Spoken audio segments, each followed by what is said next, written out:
মান যারা কবরি ওয়াজাবাত লাহু শাফাআতি, যে ব্যক্তি আমি নবীর রওজায়ে আকদাসের মধ্যে আসবে, আমি নবীর জিয়ারত করবে, ওই ব্যক্তির জন্য সুপারিশ করা আমি নবীর উপর ওয়াজিব হয়ে যাবে। জোরে বলুন না সুবহানাল্লাহ। সেখানের মধ্যে আমাদেরকে নবীর শাফাআত থেকে দূরে সরানোর জন্য একদল বারবার করে বলে যে মক্কায় হজের কাজ শেষ, মদিনা না গেলেও চলে।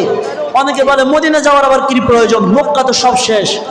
মক্কায় মানুষ হজ করে আর মদিনার মধ্যে হজ কবুল হয়, যেখানের মধ্যে আমার প্রিয় নবী রাসূল আকরাম নূরে মুজাসসাম শফিউল মুসলিমিন, হাউজে কাউসারের মালিক, জান্নাতের মালিক রওজায়ে আকদাসের মধ্যে ঘুমাচ্ছেন। সেখানের মধ্যে যদি কোনো বান্দা যায়, ওই বান্দার প্রতি যদি আমার নবীর নূরের নজর পড়ে যায়, ওই বান্দার হজ উমরা সবকিছু আল্লাহ পাক কবুল করে ফেলবে। জোরে বলুন সুবহানাল্লাহ।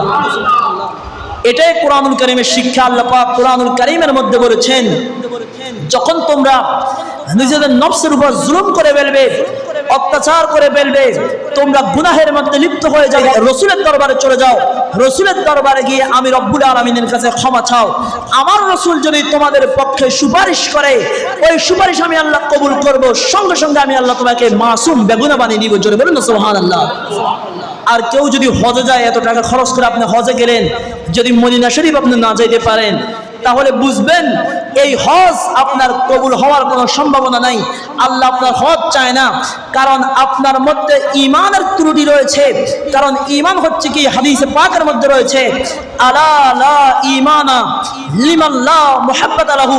ঈমান হচ্ছে ইশকে মুস্তাফা, হুব্বে মুস্তাফা, তাযীমে মুস্তাফার নাম, রাসূলের ভালোবাসার নাম হচ্ছে ঈমান। জোরে বলুন না সুবহানাল্লাহ। তো সেখানে আপনি যদি মক্কা শরীফ যেতে পারেন, সাফা মারওয়া মিনা মুজদালিফা সেখানে যেতে পারেন, তাহলে আপনি যদি মদিনা না যেতে পারেন, আপনি বড় পোড়া কপালওয়ালা। আপনাকে মনে করতে হবে, কারণ আপনি বলবেন হুজুর মক্কার মধ্যে যাচ্ছি, সেখানের মধ্যে খানায়ে কাবা রয়েছে, সেখানের মধ্যে আরাফা রয়েছে, মিনা মুজদালিফা রয়েছে, সাফা মারওয়া রয়েছে, এত কিছু মক্কার মধ্যে রয়েছে, মদিনার মধ্যে কি রয়েছে? মদিনার মধ্যে যদি কিছু নাও থাকে, মদিনার মধ্যে কাবার কাবা স্বয়ং রাসূল করিম রউফুর রহিম সাল্লাল্লাহু আলাইহি ওয়াসাল্লাম মওজুদ আছে। জোরে বলুন না সুবহানাল্লাহ।